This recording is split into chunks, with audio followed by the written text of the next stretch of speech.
Hello guys, welcome to Pakistani fair reaction. तो कैसे हैं आप सब? उम्मीद है आप सब खैरियत से होंगे, ठीक होंगे और आबाद होंगे। हमारी दुआ यही है आप खुश रहें, आबाद रहें। मेरा नाम है अफान। मेरा नाम है मंसूर। सो गाइस लेकर आ गए हैं भाई। इसमें आज हम जानेंगे पीएम मोदी जी को। तो हम जानते हैं, आप सब भी जानते हैं क्यों इस टाइम वो पीएम बने में हैं इंडिया के। और जो पीछे मतलब पिछला जो दौर था उसमें पीएम चेंज थे ना, उनके बारे में जानेंगे वो कितने स्ट्रिक्ट थे और जो आगे आने वाले हैं वो कितने स्ट्रिक्ट होंगे। मतलब मुल्क का सोचेंगे और सारा कुछ। बहुत इंटरेस्टेड वीडियो होने लगी है। तो वीडियो को ओरिजिनल लिंक आपको मिल जाएगा डिस्क्रिप्शन में। तो काउंटडाउन करते हैं 3, 2, 1 एंड स्टार्ट। पाकिस्तान के पास भी न्यूक्लियर है तो हमारे पास क्या है भाई? ये दिवाली के लिए रखा है। देश को झुकाना चाहे, दबाना चाहे, ये देश हमारा दबने वाला नहीं। ये पुराना था। अगर ये सही बात बोली है इतिहास यार। खंगाला जाए तो हमें तमाम ऐसे नेता मिलेंगे जिन्होंने देश के लिए अपना सब कुछ न्यौछावर कर बिल्कुल, दिया, ये। कुछ ऐसा काम किया जिसे लोग आज भी याद करते हैं। ऐसे ही आज हम आपको भारत के टॉप 5 प्रधानमंत्री से रूबरू करवाने वाले हैं जिन्होंने अपनी काबिलियत के दम पर देश को नए पायदान तक पहुंचाया और खूब वाहवाही लूटी। साथ ही साथ ये भी जानेंगे कि हमारे इस लिस्ट में प्रधानमंत्री नरेंद्र मोदी आखिर कितने नंबर पर आते हैं। बस इसके लिए बने रहिए वीडियो के एंड तक। नंबर 5, इंदिरा गांधी। हमारी इस लिस्ट की शुरुआत होती है भारत की पहली और इकलौती महिला प्रधानमंत्री इंदिरा प्रियदर्शनी गांधी। अच्छा, सबसे पहले ये थी। प्यार से आयरन लेडी भी कहकर पुकारती है। इंदिरा गांधी का जन्म आयरन लेडी भाई 1917 को संगम नगरी इलाहाबाद में हुआ और उन्होंने अपनी प्रारंभिक पढ़ाई का सिलसिला रविंद्रनाथ टैगोर द्वारा स्थापित शांति निकेतन से शुरू किया और आगे की पढ़ाई विदेश जाकर पूरी की। इंदिरा बचपन से ही गांधी जी से काफी प्रेरित थी और उनके आंदोलनों में बढ़ चढ़कर हिस्सा लेती थी। बाकी बची कुची कसर उनकी रगों में दौड़ रहे राजनीतिक खून ने पूरी कर दी और देखते ही देखते वो अपने पिता यानी कि आजाद भारत के पहले प्रधानमंत्री पंडित जवाहरलाल नेहरू की तरह राजनीति में कूद पड़ी। 1942 में इंदिरा गांधी की शादी फिरोज खान से हुई जो कि धर्म से पारसी थी, लेकिन उनका साथ ज्यादा दिन तक रह नहीं सका और 1960 में केवल 48 साल की उम्र में ही फिरोज गांधी का हार्ट अटैक से निधन हो गया। इस घटना के बाद इंदिरा अंदर से पूरी तरीके से टूट गई। बिल्कुल यार। परंतु उनका हौसला कम नहीं हुआ। जनता के अपार प्यार के चलते सन 1966 में उन्होंने देश के तीसरे प्रधानमंत्री के रूप में शपथ ली। प्रधानमंत्री बनने से पहले इंदिरा जी संगठन की विभिन्न जिम्मेदारियां निभा चुकी थी। वो कांग्रेस की अध्यक्ष भी रह चुकी थी। यहाँ तक कि शास्त्री जी की सरकार में वो सूचना एवं प्रसारण विभाग की मंत्री की गद्दी भी संभाल चुकी थी। ऐसे में उन्हें केंद्र राजनीति की अच्छी खासी समझ हो चुकी थी, जिसकी बदौलत उन्होंने तमाम उलटफेर किए। बैंकों का राष्ट्रीयकरण इंदिरा जी की देन थी। 1971 में पूर्वी पाकिस्तान की आजादी और विश्व के मानचित्र और बांग्लादेश की नींव भी इंदिरा गांधी के सपोर्ट से ही रखी गई। ये इंदिरा ही थी जिनकी ललकार के आगे पाकिस्तान सरकार को अपनी नाक रगड़नी पड़ी थी। 1971 में हुए भारत पाक युद्ध के दौरान दुनिया ने उनका दुर्गा रूप भी देखा था। यहाँ तक कि अटल बिहारी वाजपेयी ने उन्हें खुद चंडी की उपाधि दी थी। दरअसल इस युद्ध में 93,000 पाक सैनिकों ने सार्वजनिक तौर पर भारत के सामने हथियार डाल दिए थे, जो कि किसी सेना द्वारा आत्मसमर्पण किए जाने का अब तक का सबसे बड़ा रिकॉर्ड है। सिर्फ इतना ही नहीं, 1972 में हुआ शिमला समझौता भी इंदिरा गांधी जी के वक्त हुआ, जिनके आगे पाकिस्तानी नेता जुल्फिकार अली भुट्टो ने हाथ जोड़ते हुए कहा था कि मैडम अब की बार छोड़ दो, फिर कभी ऐसी गलती नहीं करेंगे। ऐसे कितने कमाल के काम इंदिरा जी ने अपने कार्यकाल के दौरान किए। और फिर आया 25 जून 1975, वो काला दिन जब इंदिरा गांधी ने रातों रात देश में इमरजेंसी लगाकर सबको चौंका दिया। एक समय ऐसा भी आया कि जब देश में हो रहे खालिस्तानी मूवमेंट को रोकने के लिए इंदिरा जी ने ऑपरेशन ब्लू स्टार चलाया और सेना को गोल्डन टेंपल में घुसने का परमिट दे डाला।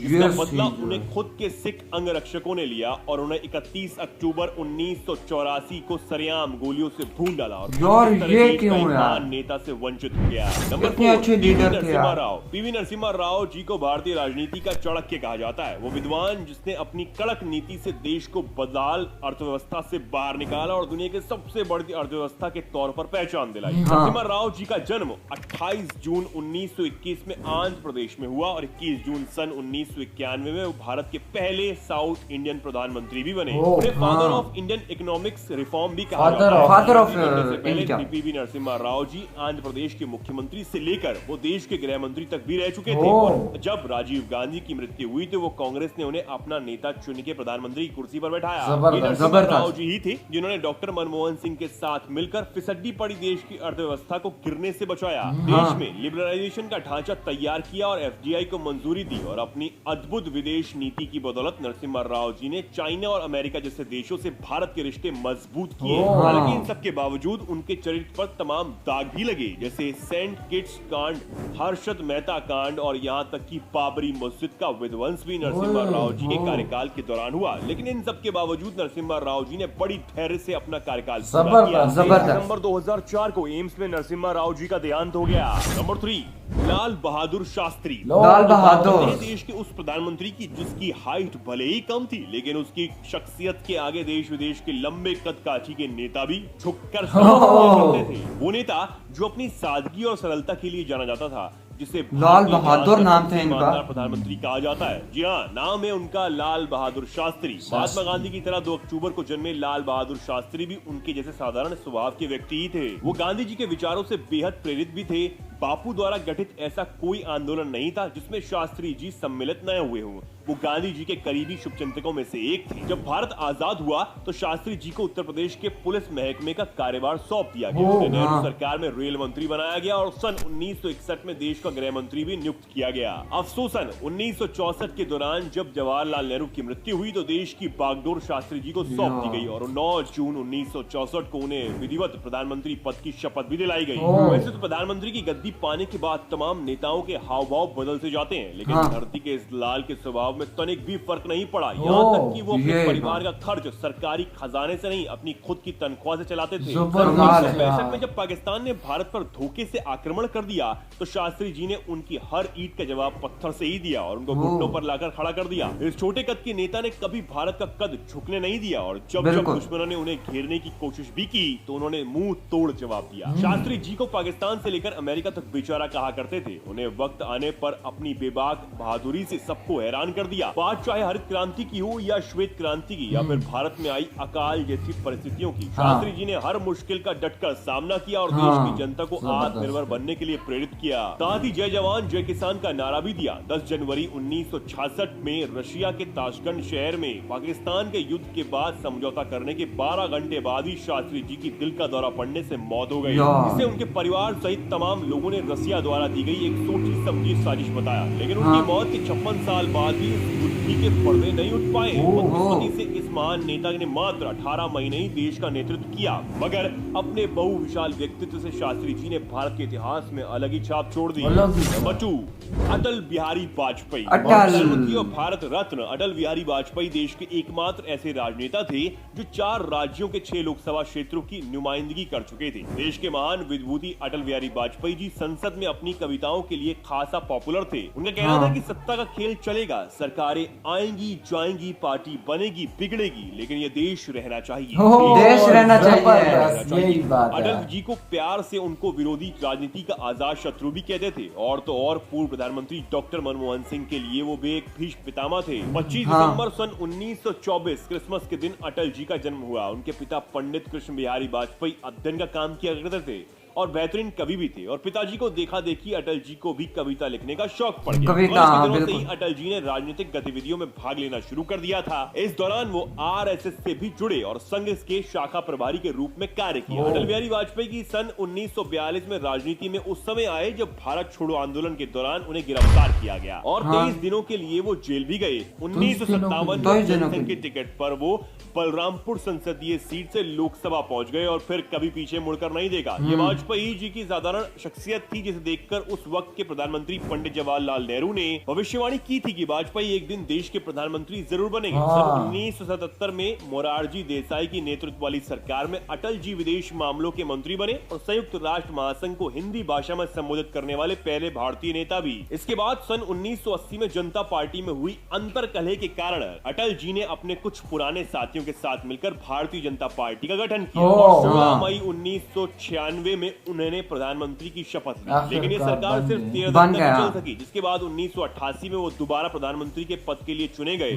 लेकिन बदकिस्मती से मात्र 13 महीने में ही उनकी कुर्सी छिन गई। इसके 13 सबक महीने, लेकर 13 अक्टूबर 1999 में अटल जी ने अपने दम पर पूर्ण बहुमत की सरकार बनाई और डंके की चोट पर अपना कार्यकाल पूरा किया। इसके बाद अटल जी के द्वारा सोची गई रणनीतियां और उनके द्वारा विकसित की गई कार्यशैली ने देश की कायापलट कर दी। गांव-गांव को विकास की मुख्यधारा से जोड़ दिया और शहरों को आपस में जोड़ दिया। उनकी विदेश नीति ने कमाल कर दिया। अमेरिका और इजराइल से भारत के संबंध बेहतर होने लगे और तो और पोखरण में हुए परमाणु परीक्षण करके देश को परमाणु शक्ति की कगार पर लाकर खड़ा कर दिया। अटल जी यहाँ भी नहीं रुके। अपने कार्यकाल के दौरान उन्होंने देश की अर्थव्यवस्था को भी मुकाम तक पहुंचाया। उन्होंने 6 से 14 साल के बच्चों के लिए मुफ्त शिक्षा का जन आदेश जारी किया और ऐसी तमाम नीतियां लागू की जिसका फायदा जन जन ने उठाया। 2014 के बाद अटल जी ने राजनीति से टाटा बाय बाय कर लिया और 16 अगस्त 2018 के दिन उनका निधन हो गया। नंबर 1 नरेंद्र मोदी। हाँ, ये इन्हें कौन नहीं जानता भाई, देश ही नहीं, बच्चा बच्चा जानता है। शक्तिशाली नेता नरेंद्र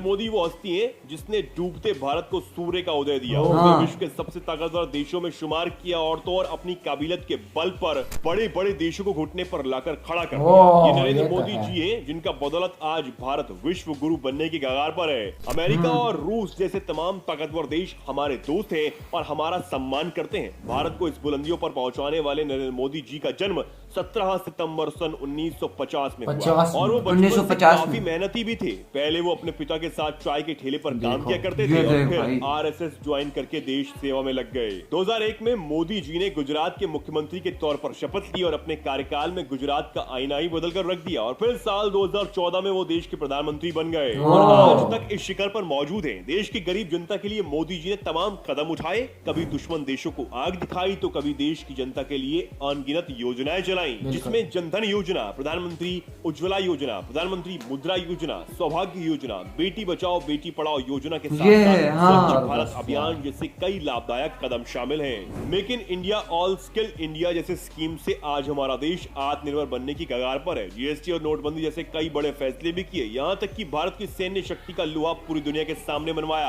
ये मोदी का जादू ही है जिसके चलते ही दुनिया भर में हम भारतीयों का अलग ही ठाठ है। और बिल्कुल। तो यार इसी के साथ ये वीडियो खत्म हुई। तो आज हमने देखा भाई यार जो भी है ना, सबसे पहले पीएम मोदी जी ने जो बोला है ना, पाकिस्तान के पास यूनिट्स हैं तो हमारे पास क्या दिवाली के लिए रखे हुए, ये बहुत अच्छी बात लगी है। बात है कि एक मुल्क जो है ना वो अपने लिए, एक पाकिस्तानी और भी कई मुल्क हैं जो ये कह रहे हैं कि हम इंडिया को तबाह कर देंगे। हाँ, ये सोच रहे हैं, उनका ख्वाब है सर। हाँ, यही बात मैं कह रहा हूँ कि सिर्फ जो है ना ख्वाब देखे नहीं जाते और ये इतना आसान नहीं है इंडिया को तबाह करना। कोई उंगली भी उठाए तो भाई वो उंगली वो उसी टाइम काट देते हैं भाई, उसे नंगा करके रख देते हैं इस तरह। और ये बात है ना कि यार सबसे ज्यादा और भी मुझे पीएम बहुत अच्छे लगे हैं। एक पीएम मोदी जी बहुत अच्छे लगे हैं, एक लाल बहादुर और एक अटल वो औरत जो थी ना उसने जो यार कत्ल हो गया बहुत मुश्किल और सारों ने उसको गोलियां छलिए कर दी। लेकिन यही ऐसा लीडर होना चाहिए भाई, मुल्क को झुकने ना दे। अपने देश को झुकने ना दे। ये सारे लीडर ऐसे थे, बहुत अच्छे लीडर थे। खुद मर गए पर देश को नीचे नहीं। आज देखो इंडिया किधर से किधर पहुंच गया, वो इनकी वजह से। सही बात है, लीडर सही हो तो देश देखो कहाँ से कहाँ तरक्की कर लेता है। तो यार हमें इसमें बहुत ही इंटरेस्टेड हुआ है। आपको ये वीडियो कैसी लगी वो कमेंट सेक्शन में जरूर बताइएगा। तो मिलते हैं नेक्स्ट वीडियो में, तब तक के लिए अपना बहुत ज्यादा ख्याल रखिएगा। तो यार बाय।